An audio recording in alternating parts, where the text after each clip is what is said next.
तुलसीकर आदि ब्लक नि बिसिङाव कलाइजा पूर्व राजनगर एडिसी विलेज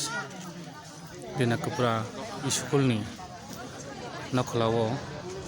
दिनै कायसा शिबिर इंखा ओ शिबिर आरो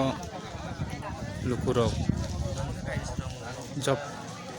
लुकुरक गोबांमा कागज खालायमोनो मेरिट सार्टिफिकेट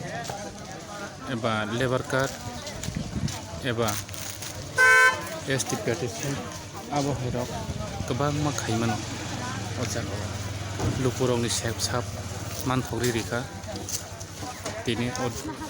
दिनाकपुरा स्कुलनि रोंसोरोंमानि नखलाव ताई थाङि नायख्या गुबै दे लामा एबा दैनि जिंजा थाङि नायख्या खवाइनि डीएम मेडम बरम गोनांजो सिमिता मल ताई